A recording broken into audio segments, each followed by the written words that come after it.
Gold, trusted gold buyers. మీరు తాకట్టు పెట్టిన బంగారాన్ని విడిపించి ఈ రోజు ఉన్న మార్కెట్ ధరకు కొనబడను. ఏమో తెలియదు అంటే నేను ఇంకా బట్ ఐఎమ్ హ్యాపీ అది చెప్తున్నా. మనం ఎప్పుడు మనకి నేచర్ ఇచ్చే సిగ్నల్స్ అని మనం పట్టించుకోవాలంటే ఇది చెప్తారు కదా, ఏదో ఒక సామెత ఉంది. మన అదృష్టం డోర్ బెల్ కొడుతుంటే మనం తీయం ఒక్కోసారి. నేను చాలాసార్లు అనుకుంటా ఉంటాను, నాకెవరితో పనిపడి అర్జున్ అతని చేత పాట పాడించాలి, రాయించాలి, ఇది మంచి పాట, నన్ను ఎప్పటి నుంచి అడుగుతున్నాడు పాపం అని ఫోన్ తీసి చేస్తా, తీయడు. రెండోసారి చేస్తా, తీయడు. మూడోసారి చేస్తా, తీయడు. ఇంక చేయొద్దని ఇలాగ 4-5 సార్లు చేసిన తర్వాత సర్లే అని ఇంకోటి ఫోన్ చేస్తా, టక్కని తీస్తాడు. నువ్వు గంటలో ఆఫీస్కి వస్తావా, అద్భుతమైన సాంగ్ ఉంది రాయాలి అన్నా, 10 minutesలో ఉంటా అన్న. వస్తాడు, రాస్తాడు, బ్లాక్ వస్తాడు, కెరీర్ మారిపోయింది. ఇప్పుడు ఇతర వైపు వెళ్ళి ఆలోచిద్దాం, అటువైపు వెళ్ళి.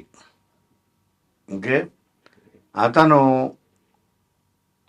ఒక పాట కోసం ఎదురు చూస్తూ 3-4 ఆఫీసులు తిరిగి ఒక ఆఫీస్కి వెళ్ళి లంచ్ టైం అయింది ఆఫీస్లో. అందరూ సార్ ఆఫీస్ బాయ్ అడిగాడు, కొత్త డెకరేటర్ ఇతను బడ్డింగ్, 3-4-5-6 పాటలు రాశాడు. అందుకే నాకు తెలుసు కదా, నాకు ఎవరు చెప్పారు, పరిచయం చేసి రండి భోజనం చేస్తారు రండి. ఆఫీస్లో అన్ని ప్రొడక్షన్ హౌస్లో ఉంటుంది లంచ్ కార్యక్రమం. సరే ఆకలి కూడా వేస్తుంది, 2 అయిపోయింది, ప్రొడ్యూసర్ ఇంకా రాలేదు, సరే వెయిట్ చేసేప్పుడు తినేద్దామని అనుకుని ఉన్నాడు. వెళ్ళాడు, వెళ్ళి కూర్చొని అతనికి రైస్ గీసు వాళ్ళు తెచ్చుకుని కర్రీ బయట తెచ్చుకుంటారు, రైస్ అక్కడ పెడతారు ఆఫీస్లో. పెట్టారు, ప్రొడ్యూసర్ ఎంటర్ అయ్యాడు. ఎంటర్ అయ్యి సార్ అసిస్టెంట్ కూడా కనబడుతుంది, ఏంట్రా సార్ మీరు లిరిక్ రైటర్ అంటావు, వచ్చి మీరు తిరుగుతున్నాడు 3 రోజులు. అది తింటున్నాడు ఆల్రెడీ, అడ్డమైన వాడు అందరినీ రానిద్దని చెప్పానా, పైగా డైనింగ్ టేబుల్ మీద కూర్చోబెట్టున్నాడు అనుకుంటే ఆ రూమ్లో వెళ్ళిపోయాడు. వీడు పరిస్థితి ఏంటి, తింటున్నాడు, ఇంకా 2 ముద్ద 3 ముద్ద వెళ్ళింది.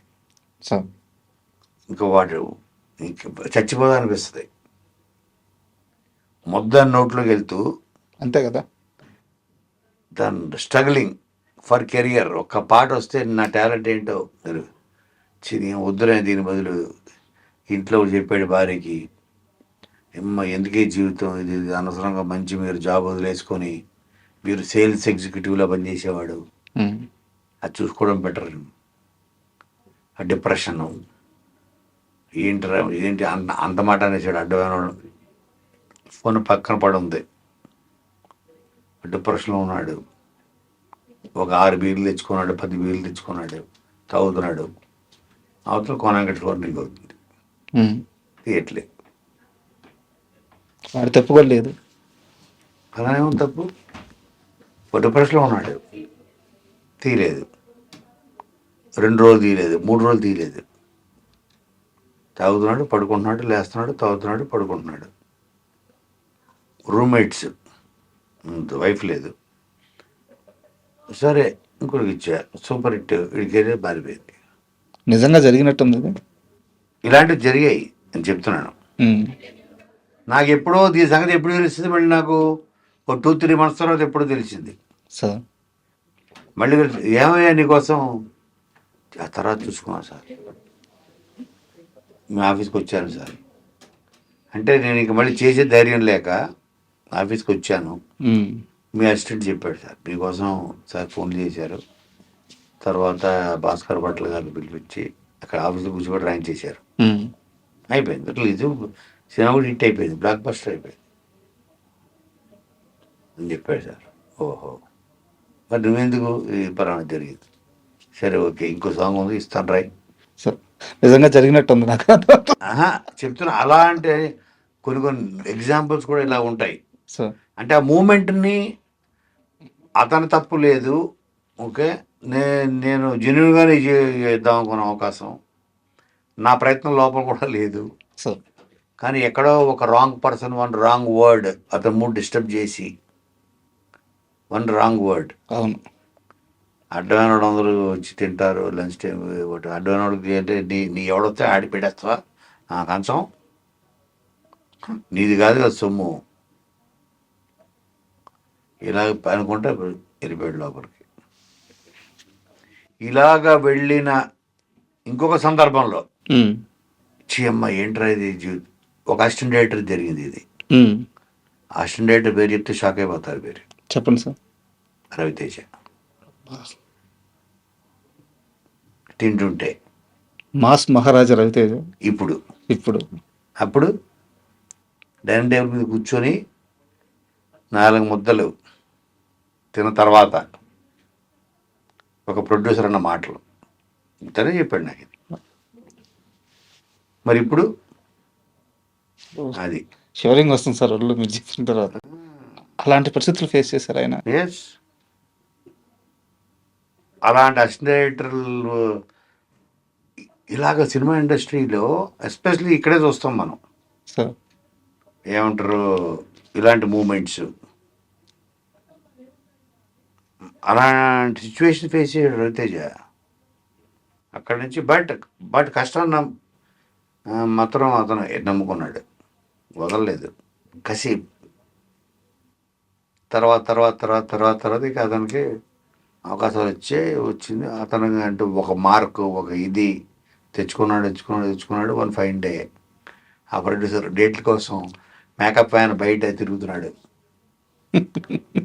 కూర్చున్నాడు లోపల. సార్ పలానా ప్రొడ్యూసరు బయట వెయిట్ చేస్తున్నాడు అన్నాడు. నాకు ఈ కథ అంతా చెప్పాడు. చూసా దేవుడు మళ్ళీ నీ కాలదారి రప్పించాడు. రియల్ సక్సెస్ ఇది కదా సక్సెస్ అంటే రాజా, నేను రాజా అంటుంటాను సార్ అని. ఇప్పుడు నువ్వు కూడా నీ లెవెల్లో నీ స్టేజ్ చూపించాలి కదా. అతను అడిగి నువ్వు పొరపాటు కూడా డేట్లు ఇవ్వద్దు, నీ చేసిన అవమానానికి లేదు ఇస్తా అన్నాడు. బా నా రియల్ సక్సెస్ ఏంటో చెప్పనా కోనా, అతనికి డేట్లు ఇచ్చి అతను బ్యానర్లో సినిమా చేయడమే నా సక్సెస్ అన్నట్టు చేశాడు. పెద్ద నిర్మాత అయితే చేశాడు. నేనైతే చేయను, అలా అవమానించను. సారీ సార్ మీరు గొప్పోళ్ళు, ఏదో ఒక 2 పంచులు వేసి పంపించేసేవాడిని. అది జీవితాంతం కుమిలిపోయేలా. నేను కుమిలిపోయా కదా. నాకు ఇది జరిగితే నేను ఆ క్షణంలో కుమిలిపోయాను కదా. సార్ నువ్వు జీవితాంతం నువ్వు కూడా కుమలాలి. మరి ఆ పెయిన్ నీకు తెలియాలా వద్దా? నీకు తెలియాలి. నేను మళ్ళీ ఇంకా తర్వాత నువ్వు నాతో మాడపోవచ్చు ఇంత మాట, కానీ నేను అనుభవించిన పెయిన్ నువ్వు అనుభవించాలి, అది తెలియాలి. ఒక అవసరంలో ఉన్నప్పుడు వాడిని మనం తక్కువ చేసి చిన్నచూపు చూస్తే వాడి మనసు ఎంత గాయపడుతుందో వాడు తెలియాలని నేను అనుకుంటాను. సార్ వాడికి చేయాలన్నాడు గురువు. నువ్వు మామూలు కాదు గురు, నువ్వు ఇక్కడితో ఆగవు, నువ్వు ఎక్కడికో వెళ్ళిపోతావు అన్నాడు. అది ఇంకా బిగినింగ్ స్టేజ్.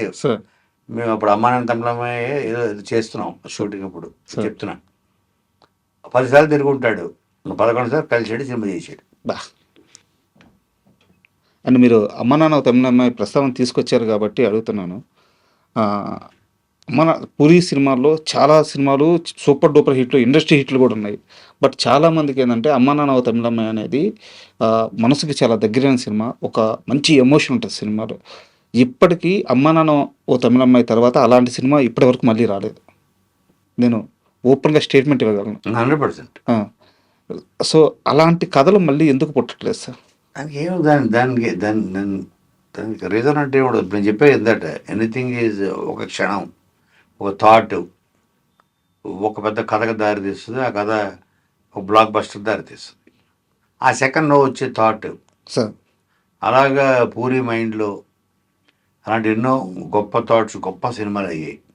అయ్యో అలాగే నాకు కూడా ఎన్నో చిన్న ఎన్టీఆర్ లాంటోడు ఒక పిలకేసుకుని ఒక స్వచ్ఛమైన బ్రాహ్మణుడు పాత్ర చేస్తే భలే ఉంటుంది. ఎందుకంటే తన ఉచ్చారణ బాగుంటుంది, తన మాడ్యులేషను చాలా స్వచ్ఛంగా ప్రతి మాట పలుకుతాడు, సార్ మింగేడు మాటలు.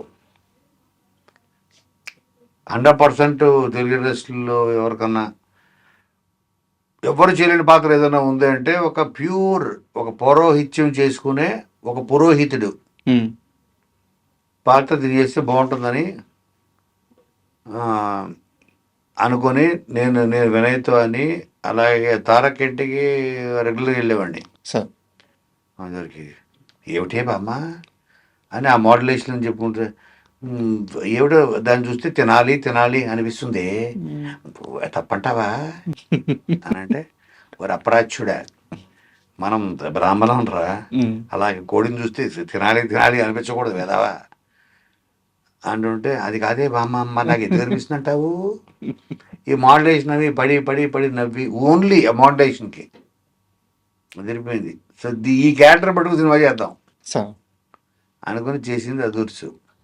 యాక్చువల్గా అలాగా ఆ సెకండ్ చెప్తున్నా, ఇప్పుడు ఒక గొప్ప కథ అమ్మాన్ తమిళమ్మాయి లాంటిది ఎందుకు రావట్లేదు అంటే, అది పూరికి ఒక క్షణంలో పుట్టిన ఒక థాట్ ఒక కథగా మారి ఆలోచన, దానికి మేమందరం తోడయ్యి అది గొప్ప సినిమాగా మారి ఇప్పుడు మీలాంటి వాళ్ళు ఎంతోమందిని ఇన్స్పైర్ చేసి ఒక మెమరీగా మిగిలిపోయింది. సార్ అండ్ ఒక సీరియస్ క్వశ్చన్ సార్, ఇలా అడగొచ్చో లేదో కూడా నాకు తెలియదు, పూరి అభిమానిగా ఓపెన్గా అడుగుతున్నాను.